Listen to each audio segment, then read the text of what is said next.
looks. It's beautiful. Um, you can't be afraid to do it, and you can't feel sorry for people. Okay, and you have to be proactive and in front of them. Time is money. If you keep giving them time and listening to their bullshit, and they're not coming through with it, you have to rip off the band-aid, and it gets harder and harder as you go because they're into you for more and more money, and you're wishing they would just pay. And oh, wouldn't life be great? But they're just not. So that's why you you got to get in there in person, intercede. Why aren't you paying your rent? Okay, document, sign dates, and if they work with you, you know, probably a third of the time they'll work with you. You can find out a legitimate story. You know, I've worked with tenants on a lot of levels before, and when it works out, that's great. But you can see it right away when it isn't. When it's on paper, there's dates, and they aren't doing anything. And it gives you that picture of, hey, my business is getting hurt right now, and I need to fix that. Cash for keys is wonderful. Evictions are never fun. They're necessary sometimes. Can't rely on them because they cost you a lot of money. And then you have to go after them for any kind of judgment. It gets, believe me, cash for keys, payment plans. I had one young lady had a death in the family, and that individual was helping her with her rent, and they had a good track record, excellent track record actually. I was able to discuss everything with her one-on-one, and you know, she did want to pay the rent, and I gave her a progressive payment plan. All right, you know, and in 3 weeks you're gonna have, you know, $200. A week after that you're gonna have, you know, another 150. Eventually we were able to iron that out. Okay. And she's still in one of my units. She pays in full every month. So paperwork also gives people the picture of, I'm serious about this, okay? On the paperwork it needs to explain if you fail to meet these dates, it can lead to an eviction process on you. Okay, you gotta be upfront with that, all right? This is a business that you're running, and if you were an electrician or a plumber and you did work at someone's house and they said, oh, I'll pay you next, you know, and they just didn't really pay, okay, you filed to put a lien on their property, all right? It's the same thing. If they're taking up that space and they ain't paying for it, that's your product. You need to put that product in front of the next person. Get them to pay for it. All right.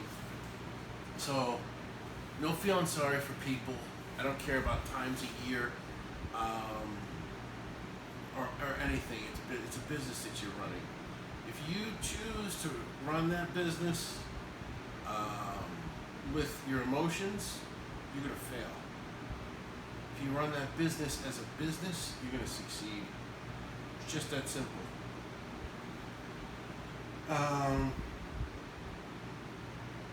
Ownership.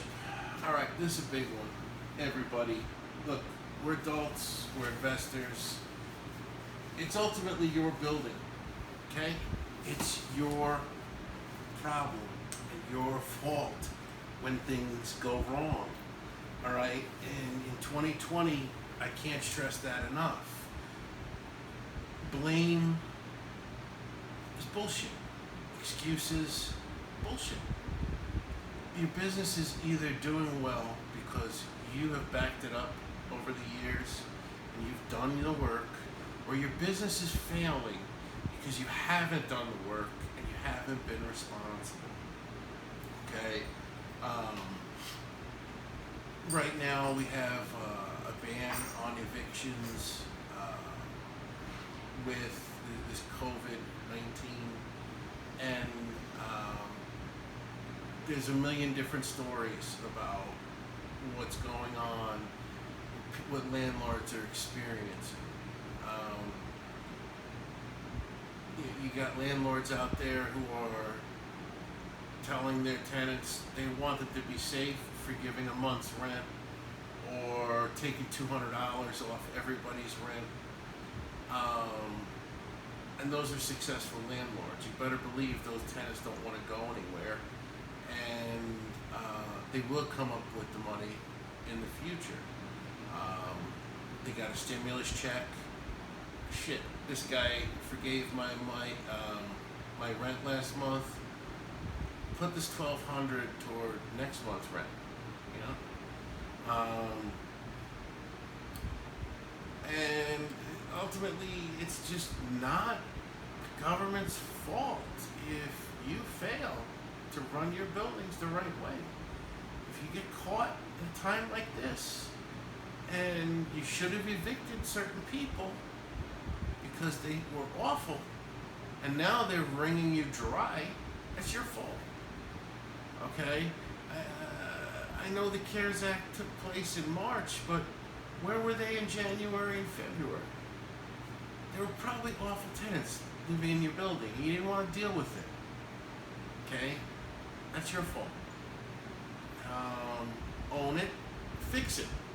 Don't cry about it. Don't pontificate about it. Fix it. Okay? Figure out a plan to be proactive and fix it. Okay, I got a 3-family building. I've got 3 awful tenants. I'm going to get rid of the worst first.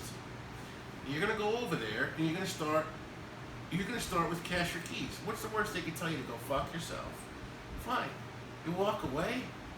You go back to your lease and you go back to your attorney and you say, what can I get them out for? Okay? And you scrutinize every line in that lease. Okay? I'm sure there's numerous violations that can justify beginning the eviction process. All right? And you start the paperwork. And you go back at them and you explain to them, here, I am evicting you as soon as the court's open because of these violations. Pack your stuff and move out. If the worst they can do is tell you to go screw yourself. All right. If they do, you got to get rid of them. There's no taking any more money. You're ripping off the Band-Aid. You're getting them out. If you do yourself a favor and you get out in 30 days, okay, and you don't break anything, I'll give you $400. Okay, done. Show them the paperwork. Here, the clock's ticking, folks. This is gonna come. All right. So, enough about that. And I'm not going to get into the weeds on all the individual stuff. Sorry, folks. The way I was raised, the way I've seen all sorts of businesses run, it is ultimately the CEO's fault. You're the CEO, okay? If you have a building full of tenants that suck, it's your fault. It's not your realtor's fault. It's not the man on the moon's fault. It's your fault, and you got to change it fast. Period. End of story. So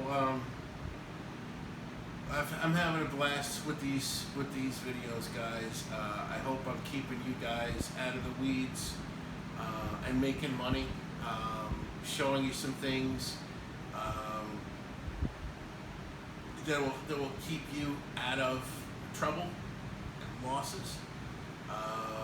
And let's just have some fun with it. The most crucial time is the beginning with any business, getting it off the ground. It's hard. You know, I can sit here and pontificate about, you know, these wonderful, extravagant ways to do things with someone else's money and all that. I'm not going to do it. This is just meant to be a realistic educational series to get you off the ground, all right, successfully.